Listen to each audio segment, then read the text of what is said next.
మన నిజామాబాద్ లో కేవలం 6,550 రూపాయలకి స్వచ్ఛమైన నీటి సర్వీస్ ని Cygnus SR aqua solution AMC services అందిస్తోంది. ప్రధానంగా నిన్న మాట్లాడుతూ గవర్నర్ గారు తెలంగాణ అనేది ఒక భౌగోళిక ప్రాంతం మాత్రమే కాదు, అది ఒక భావోద్వేగం, పోరాటానికి, స్థిరత్వానికి, దృఢ సంకల్పానికి ఒక గుర్తుగా ఉంది అని చెప్పి చాలా మంచి మాటలతోని ప్రారంభించినారు అధ్యక్ష.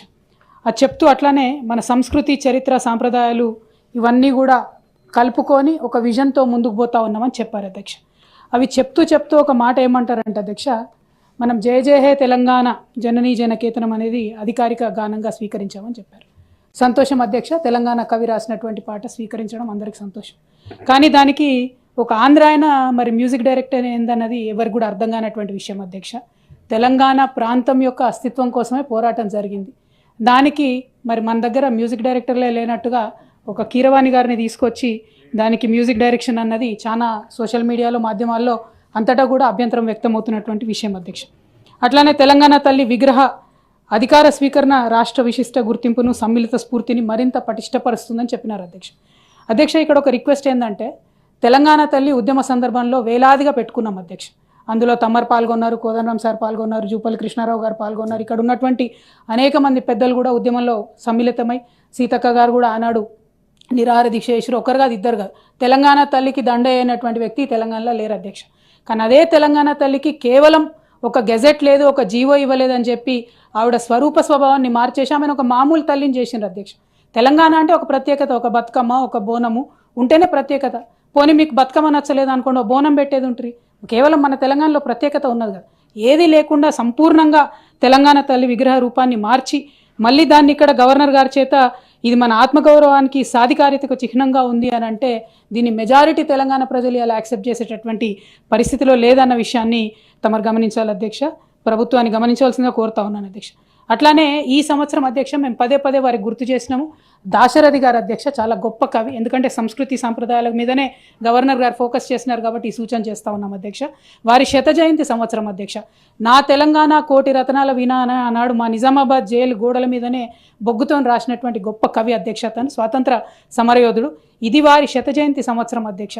ఇంతవరకు ప్రభుత్వం నుండి కనీసం ఒక మంచి కార్యక్రమం కానీ చేస్తామని అప్పుడెప్పుడో 5-6 నెలల కింద ఒక స్టేట్మెంట్ వచ్చింది తప్పితే కనీసం ఒక కార్యక్రమం కూడా లేకపోవడం కొంచెం బాధాకరం అధ్యక్ష. చాలా గ్రాండ్గా, అద్భుతంగా వారి యొక్క శత జయంతి సంవత్సరాన్ని ప్రభుత్వం నిర్వహించాలని చెప్పి ఈ సందర్భంగా మేము డిమాండ్ చేస్తూ ఉన్నాం అధ్యక్ష. అట్లానే 11వ పాయింట్లో అధ్యక్ష గవర్నర్ గారు ఏమంటారంటే, 2,60,00,000 మెట్రిక్ టన్నుల ఉత్పత్తి రికార్డు స్థాయిలో దేశంలోనే అత్యధిక వరి ఉత్పత్తిదారుగా తెలంగాణ ఆవిర్భవించింది అని చెప్పినారు అధ్యక్ష. దీనిలో మరి కాళేశ్వరం పాత్ర లేదా అధ్యక్ష? కాళేశ్వరం ఉంది కాబట్టే 2,64,00,000 వచ్చింది. అంతకుముందు తెలంగాణ రాకముందు 64,00,000 మెట్రిక్ టన్నులు మాత్రమే మన తెలంగాణ యొక్క పంట ఉండే అధ్యక్ష. 10 సంవత్సరాల్లో ఏం జరిగింది బీఆర్ఎస్ పాలన అని చెప్పి ఇప్పుడు పెద్దలు కోదండరాం గారైనా, ఇందాక మాట్లాడిన ఏవిఎన్ రెడ్డి గారు అనే ప్రతి ఒక్కరు కూడా మాట్లాడుతూ ఉన్నారు అధ్యక్ష. 2,00,00,000 మెట్రిక్ టన్నులకు మరి ఇవాళ వరిధాన్యం ఉత్పత్తి పెరిగిందంటే అది కేవలం బీఆర్ఎస్ పాలనలో, కేసీఆర్ గారి పాలనలో కాళేశ్వరంతోనే పెరిగిందని చెప్పి నేను మాట్లాడుతూ ఉన్నాను అధ్యక్ష. అదేవిధంగా అధ్యక్ష పెద్దలు కోదండరాం గారు మాట్లాడుతూ మనము ఉపాధి మీద పెద్ద ఎత్తున దృష్టి పెట్టాలన్నారు. అది కరెక్టే. కాకపోతే 2,00,00,000 మెట్రిక్ టన్నుల వరిని ఉత్పత్తి చేయగలిగేటటువంటి రంగం ఉపాధి రంగం కాకుండా ఎట్లా పోతుంది అధ్యక్ష? వ్యవసాయ రంగాన్ని ఎందుకు ఇవాళ మీరు సంపూర్ణంగా విస్మరిస్తూ ఉన్నారు? అదే కాళేశ్వరంలో మేడిగడ్డ రిజర్వాయర్ని బూచిగా చూపించి ఇవాళ మొత్తం యావన్ తెలంగాణలో పంటలు ఎండిపోతున్నాయి కదా అధ్యక్ష. తమరి జిల్లాలో తమరికి కూడా తెలుసు అధ్యక్ష. ఇదివరకు కాళేశ్వరం నుంచి ఏం చేసినాం మనం? ప్రతి చెరువుని నింపినాం. వాటర్ టేబుల్ పెరిగింది, 7 మీటర్ల పైచిలకు వాటర్ టేబుల్ పెరిగింది. ఇవాళ నేను చెప్పే స్టోరీ కాదు అధ్యక్ష. సోషల్ మీడియాలో మీరు ఎక్కడ చూసినా రైతులే స్వయంగా వీడియోలు తీసుకొని తమ పంటలు తాము నిప్పు పెట్టుకుంటున్నారు, మేకలను వదిలిపెడుతున్నారు, గోదలను వదిలిపెడుతున్నారు తినేసేయమని చెప్పి. ఎందుకంటే వారు ఏం చేయలేని పరిస్థితిలో ఉన్నారు అధ్యక్ష. నా రిక్వెస్ట్ ఏంటంటే అధ్యక్ష, ఉపాధి అంటే కేవలం సూటు బూటు వేసుకొని ఏసీ ఆఫీసులలో కూర్చునేది ఉపాధి కాదు.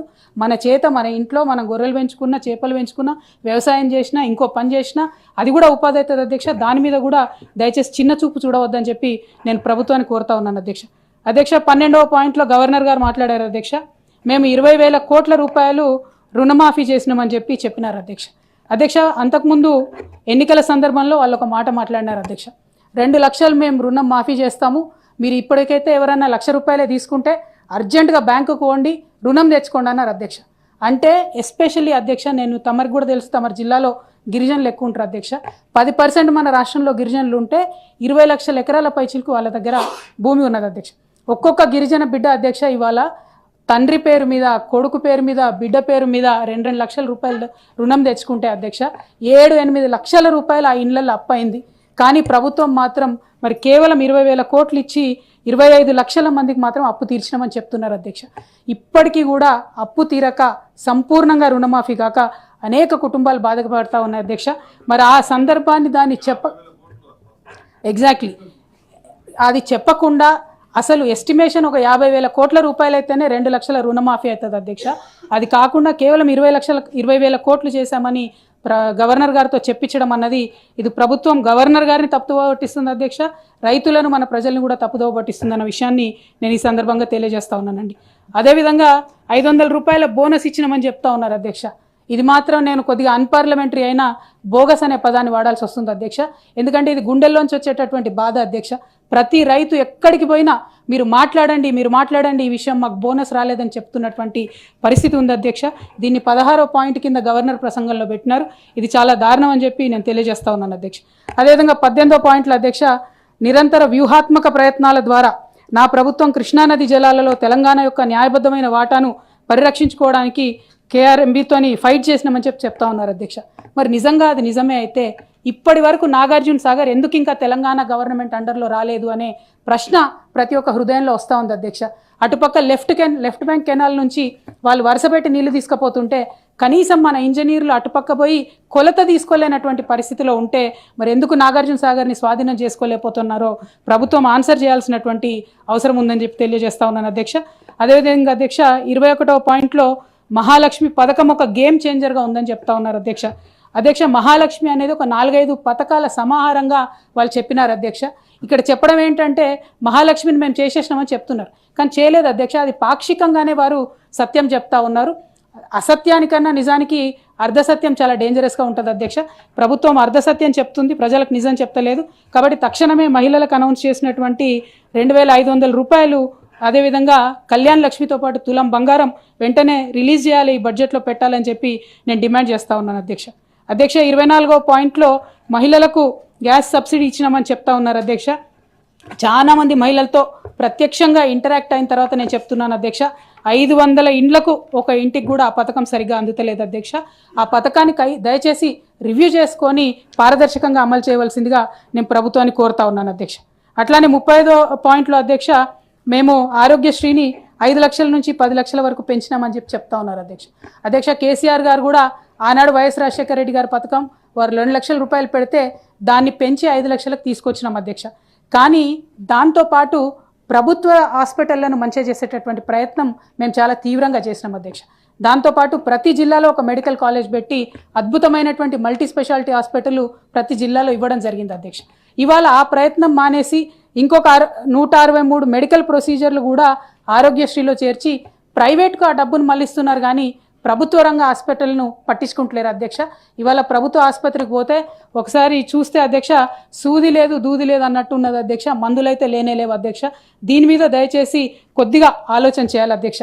ఒక మహిళగా నేను కోరేది ఏంటంటే ప్రభుత్వ హాస్పిటల్లో ప్రసవాలు జరగాలి, దానివల్ల పేదవాళ్ళ ఇంట్లో 2 రూపాయల ఆదాయం మిగులుతుంది అనేటటువంటి ఆలోచనతోని అన్ని ప్రొసీజర్స్ కూడా క్రియేట్ చేసి ఇదివరకు పెట్టినాం అధ్యక్ష. దాని మీద దృష్టి దయచేసి ఈ ప్రభుత్వం పెట్టవలసిందిగా రిక్వెస్ట్ చేస్తూ ఉన్నాను. ఎందుకంటే మళ్ళీ ఇప్పుడు ఎక్కడ చూసినా ప్రైవేట్ రంగంలో డెలివరీస్ పెరుగుతున్నటువంటి పరిస్థితి కనబడతా ఉంది అధ్యక్ష. 41వ పాయింట్లో అధ్యక్ష, బీసీల కోసం 42% రిజర్వేషన్ల కోసం మేము ఇక్కడ తీర్మానం పెట్టామని చెప్తా ఉన్నారు అధ్యక్ష.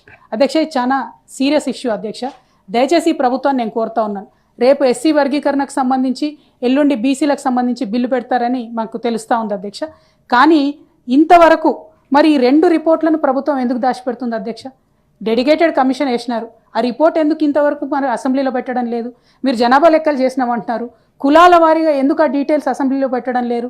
గ్రామ పంచాయతీల వారీగా ఎందుకు ఆ డీటెయిల్స్ పెడతలేరు? ఆ విషయాన్ని దయచేసి సీరియస్గా తీసుకోవాలి అధ్యక్ష. బిల్లు పెట్టే లోపల కనీసం ఈ రోజో రేపో అసెంబ్లీలో టేబుల్ చేయాలని చెప్పి నేను డిమాండ్ చేస్తూ ఉన్నాను అధ్యక్ష. అట్లానే 42వ పాయింట్లో జస్టిస్ షమీమ్ అఖ్తర్ కమిషన్ సిఫార్సు ఆధారంగా ఎస్సీ ఉపవర్గీకరణ చేస్తున్నామని చెప్తున్నారు అధ్యక్ష. ఆ షమీమ్ అఖ్తర్ గారి రిపోర్ట్ కూడా దయచేసి టోటల్ రిపోర్టు అసెంబ్లీలో పెట్టాలి అధ్యక్ష. ఇక్కడ కూర్చున్న వాళ్ళందరం కూడా అంతో ఇంతో చదువుకున్న వాళ్ళమే, ప్రజా సమస్యల పట్ల అవగాహన ఉన్న వాళ్ళమే అధ్యక్ష. ఆ రిపోర్టు సంపూర్ణంగా చదివితే ఇంకా సాధికారికంగా సూచనలు చేసేటటువంటి అవకాశం ఉంటుంది కాబట్టి వాటిని పెట్టమని చెప్పి మేము డిమాండ్ చేస్తూ ఉన్నాం అధ్యక్ష. 47వ పాయింట్లో దావోస్లో జరిగిన ఆర్థిక ఫోరంలో 49,500 కోట్ల మందికి ఉద్యోగాలు కల్పిస్తూ 178,000 కోట్ల పెట్టుబడులు వచ్చాయని చెప్పడం జరిగింది అధ్యక్ష. అయితే అధ్యక్ష క్రితం సంవత్సరం కూడా 40,000 కోట్ల రూపాయల పెట్టుబడులు వచ్చినాయని చెప్పినారు అధ్యక్ష. దానికి సంబంధించి ఒక వైట్ పేపర్ ఇవ్వాల్సిందిగా మేము డిమాండ్ చేస్తూ ఉన్నాం అధ్యక్ష.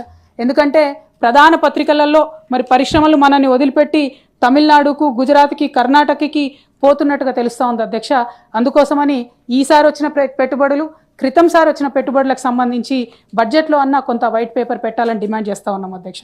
53వ పాయింట్లో మన భూమాత గురించి చెప్పినారు అధ్యక్ష.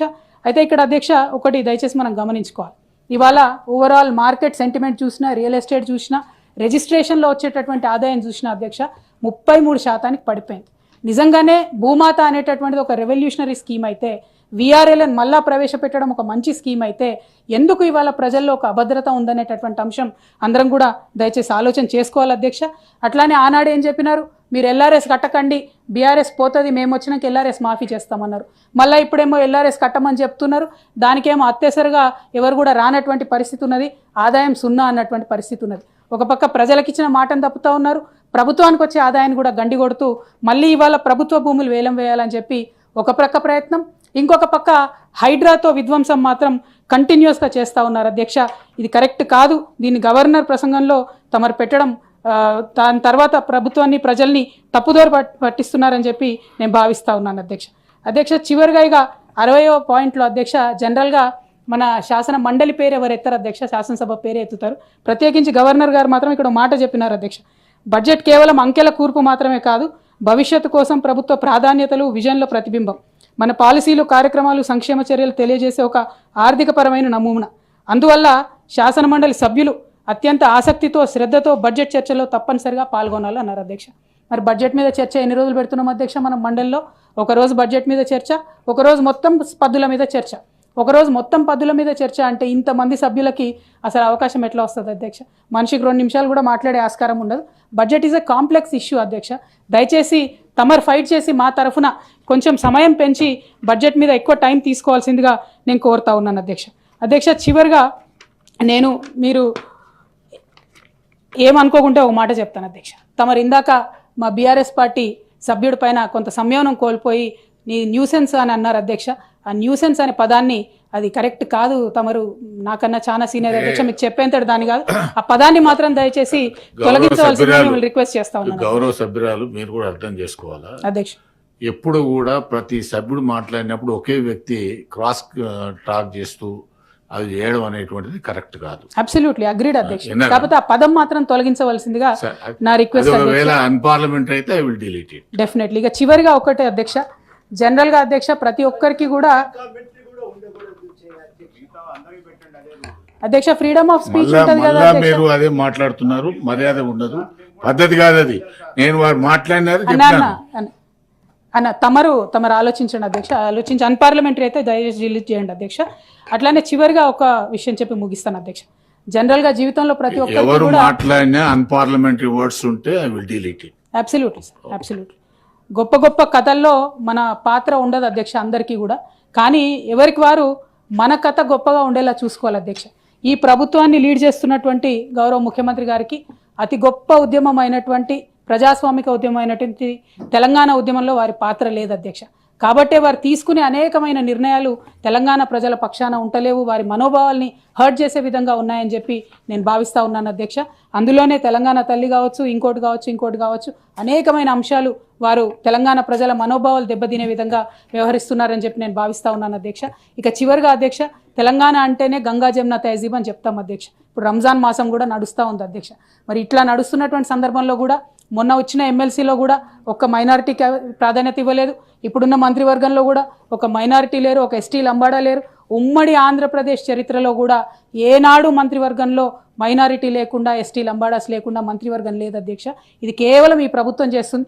అంటే మనం ప్రభుత్వం తరఫున చేసే ప్రతి విషయాన్ని కూడా ప్రజలు సెంటిమెంటల్గా మా వాళ్ళు ఉన్నారా లేదా, మా వాళ్ళకు ప్రాతినిధ్యం ఉన్నారా లేదా అని మైక్రోస్కోప్ పెట్టుకొని చూస్తారు. కాబట్టి తెలంగాణ సమాజం అంటేనే గంగా జమున తహజీబ్ కాబట్టి ఈ మాట చెబుతూ నేను తమరి దగ్గర సెలవు తీసుకున్నాను అధ్యక్ష.